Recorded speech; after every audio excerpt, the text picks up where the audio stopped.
चंद्रयान 3 की latest updates. बड़ी मुश्किल में फंस गया है प्रज्ञान रोवर। उसकी लेटेस्ट अपडेट लेकर आए हैं आपके पास। इसरो ने बताई वजह, आइए जानते हैं। दोस्तों, बड़ी मुश्किल में फंस गया है विक्रम लैंडर और प्रज्ञान रोवर। हमारा रोवर जिसकी तस्वीरें भेजी थी इसरो ने, देखिए कैसे वो स्लाइड डाउन करके नीचे उतरा है हमारा प्रज्ञान रोवर, मगर आगे एक गड्ढा था और वहीं पर वीडियो समाप्त हो गई।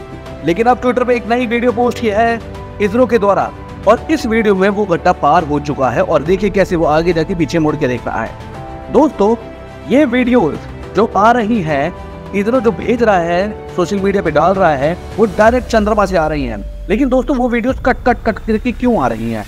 दोस्तों, ये बहुत बड़ी प्रॉब्लम है वहाँ पे इनके लिए।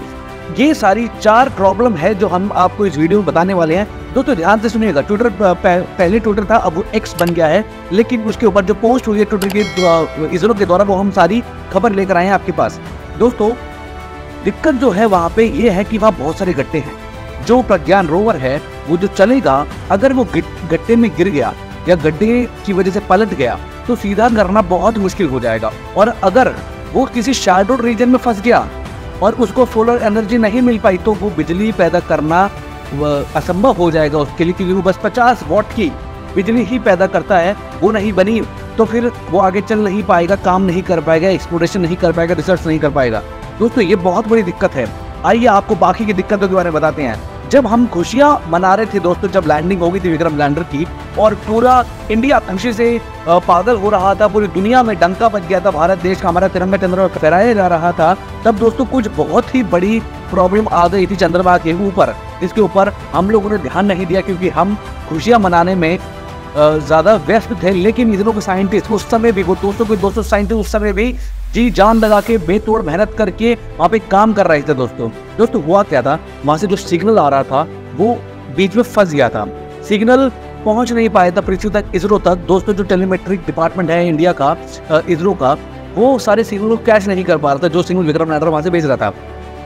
क्योंकि दोस्तों पृथ्वी जो है घूमती है, वो सूर्य के चक्कर लगा रही है, तो जब वो घूम रही है तो एक समय पे चंद्रमा हमारी तरफ होता है और एक समय पे चंद्रमा दूसरे पृथ्वी की दूसरी ओर होता है। तो हम चंद्रमा को मॉनिटर नहीं कर पाते उस समय पे, सारे सिग्नल थोड़े ब्लॉक हो जाते हैं। उस समय पे कमांड सेंटर तक नहीं पहुंच पा रही थी, विजिबिलिटी रुक गई थी। तो फॉरेन ग्राउंड स्टेशन, बाहर के देशों से मदद मांगी इसरो ने और उन्होंने हमारी मदद की, वहाँ की पिक्चर्स और वहाँ को मॉनिटर करने में कि विक्रम लैंडर और प्रज्ञान रोवर क्या कर रहे हैं। दोस्तों, इसलिए वक्त लग गया था प्रज्ञान रोवर को नीचे उतारने के लिए, थोड़ा टाइम लग गया था। जितनी जल्दी सोचा था कि नीचे उतारेंगे तो जल्दी उतार नहीं पाए थे।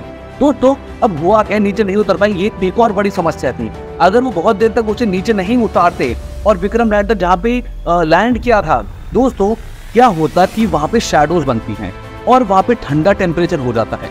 और शैडो बनने के कारण अगर विक्रम लैंडर के अंदर एक टेम्परेचर गिर जाता, ठंडक हो जाती, तो उसकी मशीन जो है काम नहीं कर पाती, इंस्ट्रूमेंट्स खराब हो जाते। दोस्तों, अब क्या था, लेकिन इसरो के साइंटिस्ट के पास उसका तोड़ था कि अगर इंस्ट्रूमेंट ठीक तरीके से काम नहीं करेंगे तो उसने इनबिल्ट अंदर हीटर्स लगा के भेजे थे विक्रम लैंडर के अंदर, कि वो विक्रम लैंडर के अंदर हीट अप कर देंगे और जो हमारे प्रज्ञान रोवर है वो गर्म रहेगा, अंदर के इंस्ट्रूमेंट्स भी ठीक तापमान पे रहेंगे ताकि वो खराब ना हो, उनकी मशीनरी खराब ना हो।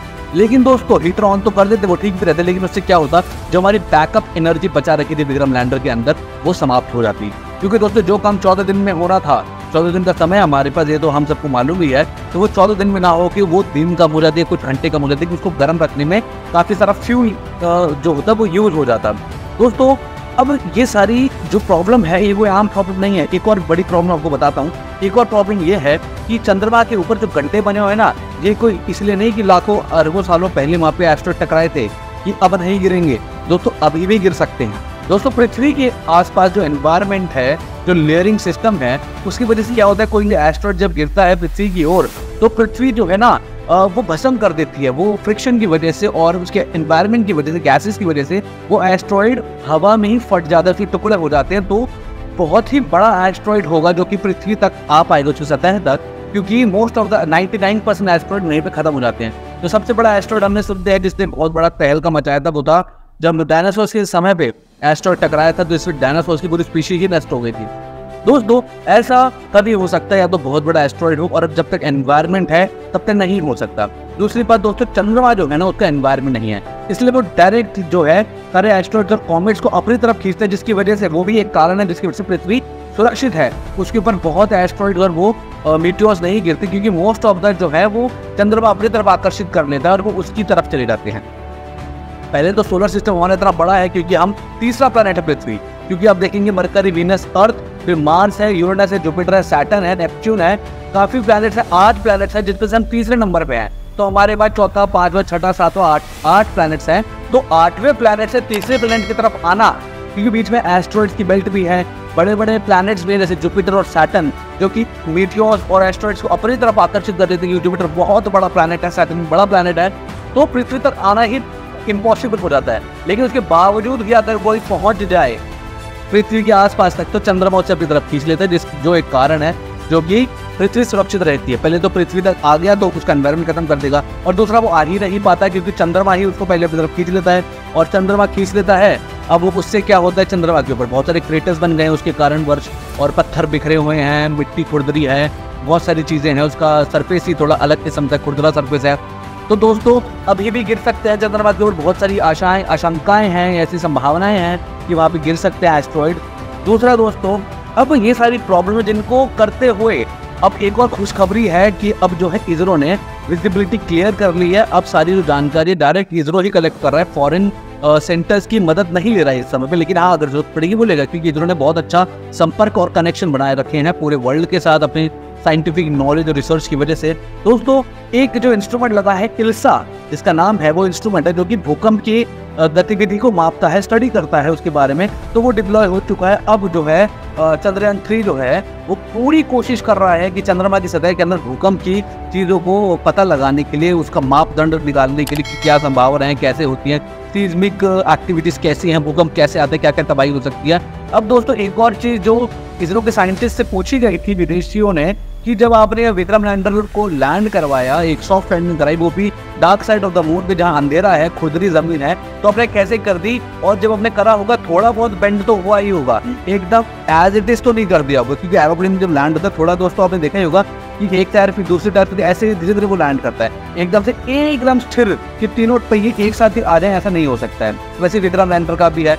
तो दोस्तों क्या हुआ इसके अंदर, हुआ क्या कि जो एस सोमनाथ जी ने बताया कि जो टिल्ट आया है विक्रम लैंडर की जो पैर है, लेग्स के अंदर, वो सिर्फ 6 डिग्री का है, जो कि बहुत बड़ी बात है। 6 डिग्री यानी कि बहुत ज़्यादा नहीं है। नॉर्मली मान लीजिए 0 से 6 कितना होता है, टोटल जो होता है 180 डिग्री हो सकता है, और पूरा सर्कल कर देंगे तो 360 डिग्री होता है, वो तो हो भी नहीं सकता, फिर तो क्रैश लैंड ही हो जाता। लेकिन हम खुश नसीब हैं और हमारे साइंटिस्ट की मेहनत है कि हमने इतना बड़ा मकाम हासिल किया। तो दोस्तों और एक और बात है कि प्रज्ञान, अभी इसरो ने ये जानकारी क्लियर की है कि प्रज्ञान रोवर ऑटोमेटिक है और ऑटोनॉमस मशीन है, उसे इसरो के द्वारा चलाया नहीं जा रहा, वो खुद ब खुद काम कर रहा है, जानकारी पहुंचा रहा है और 3D इमेजेस बना रहा है वहाँ के टेरेन की, और इसरो तक पहुंचा रहा है, और खुद ही 3D इमेज बनाता है, उसको स्टडी करता है, फिर सोचता है कि आगे कितनी दूर जाना है, कितनी दूर पे गड्ढा है, कितनी दूर पे क्रेटर है, कैसे मेरे को साइड लेना है, कौन सा टर्न लेना है, खुद ही सारा ऑटोमेटिकली कर रहा है। दोस्तों उम्मीद करता हूँ आपको इस वीडियो से बहुत कुछ सीखने को मिला हो। अगर आपको ये जानकारी अच्छी लगी तो शेयर कीजिए, फेसबुक के ऊपर, ट्विटर के ऊपर, लिंक्डइन के ऊपर, व्हाट्सएप के ऊपर, दोस्तों के साथ, परिवार के साथ शेयर कीजिए, और दोस्तों लाइक करके कमेंट जरूर करना।